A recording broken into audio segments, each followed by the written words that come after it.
Cracker Barrel has fallen. The once cozy pit stop of rocking chairs and knickknacks and vintage Americana is trading in its charm for corporate blandness. After 48 years, the company torching its iconic logo, dumping the old man next to the barrel for a generic text-only font straight out of a tech startup.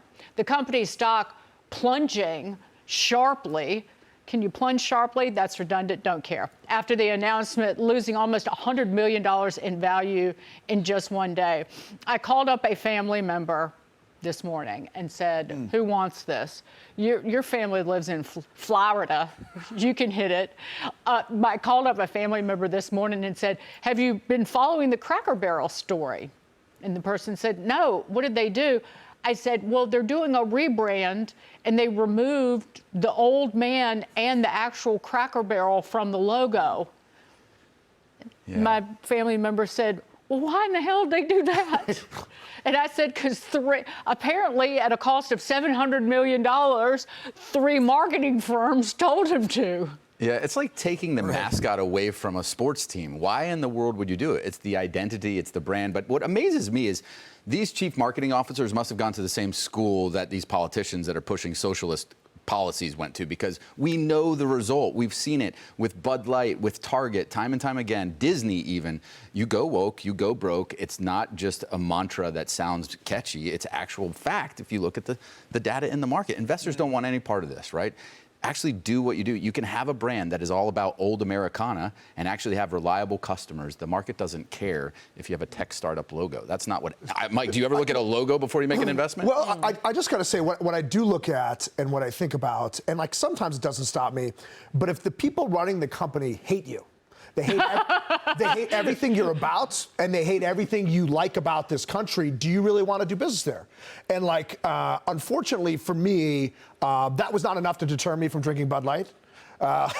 But it will deter me from going to Cracker Barrel, and as I'm sure it a lot will. And there were a lot of people, like Bud Light was #1 selling beer in the world. They'll never recover that market share, ever. Yeah. Ever.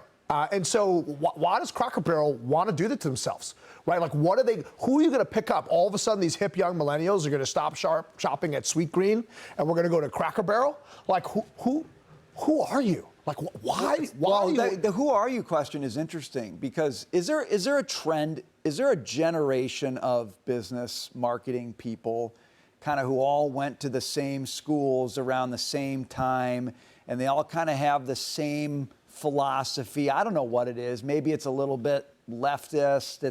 It's maybe a little bit woke, and they're all getting into these positions and systematically taking brands with identities and trying to make them into the thing, I guess, that prevailed at their institution and in their background.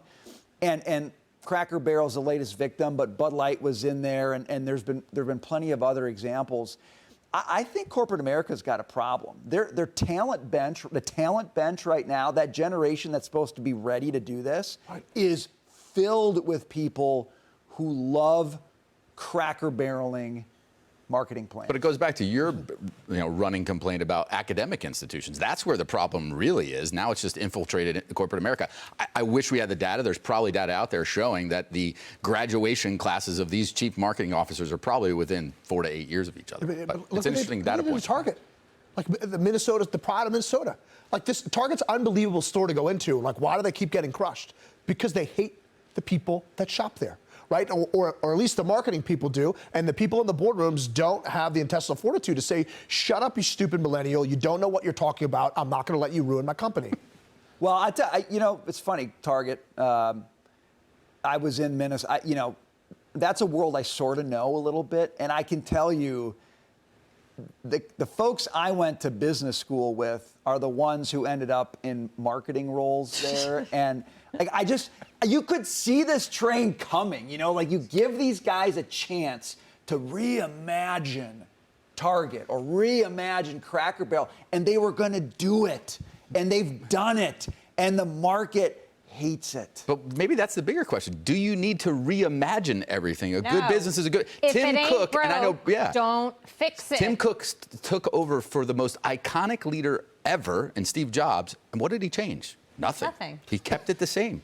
That's Well, not now, a bad Lou, business that's a model. different question we could Worked go out pretty into. well. Worked out pretty well. Yeah. I just think sometimes being simplistic, sticking with what works is the best business strategy. But you get these young wokesters, Brian, I'm sorry that they were your contemporaries in Can you business imagine how they school. responded to me? And they think it's got to be different, it's got to be reinvented, it's got to be Right. something else to be better. And most people just look for those fundamentals. Brands are all about what they make you feel, like a can of Coke or Peanut butter Cracker cups. Barrel Don't change the peanut butter cup logo. or whatever. And so if you start making people feel a different way by putting Dylan Mulvaney with the Bud Light can or with the trans, what were they, tuck-friendly suits? Yes, when you indeed. walked into Yes. Target, all of a sudden your customer base starts to feel differently when consuming that product, and when they don't feel good about it, they're not going to consume it. It's really basic, and you know what? I didn't go to business school.